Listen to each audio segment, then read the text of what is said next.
You won't make a single mistake in your lawn this spring if you follow this simple calendar. I'm sure you're already using a calendar on your phone for all your meetings, kids' activities, or other can't miss appointments.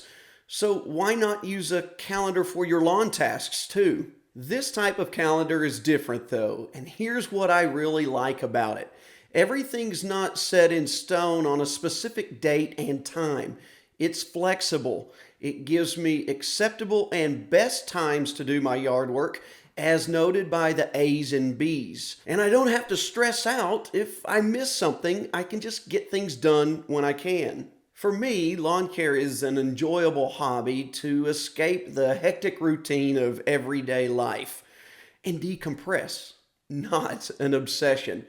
As a family man, I don't need another commitment on an already jam-packed to-do list. Ironically, I may be giving you a reason to never watch me again after sharing all this information with you. And that's okay.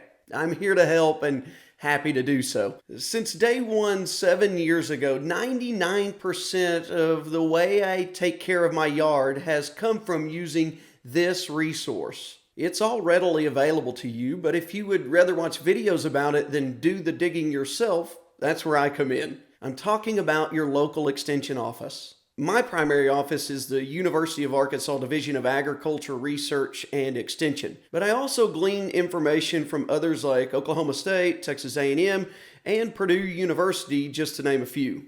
You find the office closest to you and you found the right calendar for your grass type. And right now, my eyes are fixated on March through May for Bermuda grass.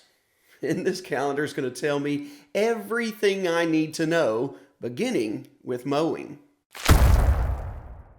While the grass is still brown in early spring, mow it a lot shorter than normal to remove a lot of that dormant material.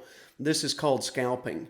We discussed this in a lot more detail in last week's video. I'll leave that linked below for you. That video will also go into more depth on some other important calendar tasks like pre-emergent and fertilizing. You won't start mowing regularly until the grass has turned green and reached your desired height of cut. Hybrid Bermuda grass should be mowed at 1/2 inch to 1.5 inches, while common Bermuda grass is best cut at 1.5 to 2.5 inches. You may need to raise these heights if your lawn is bumpy to avoid scalping. You'll also want to mow often to avoid scalping. I'm talking at least twice a week. That will prevent you from cutting off more than 1/3 of the leaf blade, which would result in a brown haze across the lawn. And no matter what you've heard, don't bag your clippings. That's not necessary. They're fertilizer for your lawn, which just so happens to be task number 2 on our spring calendar, fertilizing. Apply 1/2 to a pound of nitrogen per 1,000 square feet after green up. If you see a problem that could be caused by phosphorus or potassium levels, perform a soil test for guidance. We really broke that discussion down in a recent video. I'll leave it linked below as well. You don't have to be a math whiz to determine the amount of fertilizer product required to apply 1 pound of nitrogen per 1,000 square feet. There are calculators all over the web to make your life easier. Like this one from the University of Missouri Extension Office. Simply type in the size of your lawn, tell it the amount of nitrogen you want to apply per 1,000 square feet, enter the NPK ratio found on the fertilizer bag. I'm using Stay Green's 20.500 as an example. Finally, click Calculate Pounds Required, and bing bang boom, like magic, I know I need 21.5 pounds of fertilizer to cover my 4,400 square foot lawn to apply 1 pound of nitrogen per 1,000, or 4.9 pounds of fertilizer per 1,000 square feet. Since it's spring, our next calendar task isn't one we usually have to worry about a whole lot. Mother Nature is pretty darn good at taking care of it for us with rain. Watering in the spring often isn't necessary unless you've just sodded or hot, dry, windy conditions persist for a longer period than normal. You'll know it's time to irrigate if the lawn starts looking a little silvery blue and wilted, or if you step on the grass and it doesn't pop back up. Speaking of popping up, spring is also a great time to prevent weeds from doing just that. Applying a pre-emergent herbicide will help and is our next important task to tackle. Weed control this time of year is an awfully involved topic, one that we couldn't possibly cover completely right now, so I'm going to hit the high points and come back to it in another video really soon. A pre-emergent to prevent crabgrass and other warm season weeds should be applied in late February to early March.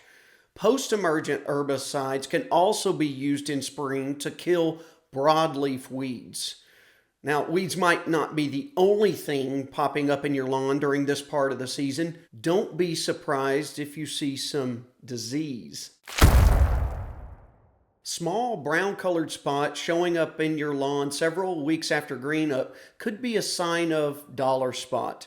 And larger brown areas appearing during green up and lasting for several weeks thereafter likely indicate a spring dead spot. We'll hit that topic hard in another video coming up soon. What I don't do is hit the yard hard with fungicides. Bermuda grass grows so fast and repairs itself so well that a little disease damage won't destroy the lawn. The next item up on our calendar doesn't always need a side either. I'm talking about insecticides. You should check for pests and treat if necessary. Key word being necessary. I did a video a couple weeks ago talking about how you shouldn't immediately rush out to throw chemicals all over the lawn for insects. You may be doing more harm than good. Yeah, you guessed it. That video is linked below as well.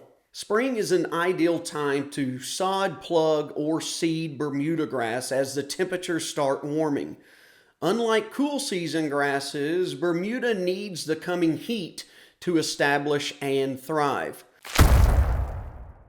A pre-emergent should not be used though if you plan on doing any of these renovation tasks in spring. This information was free from real professionals with no strings attached. I'm just happy to share it. Thanks for watching. Hope to see you next time.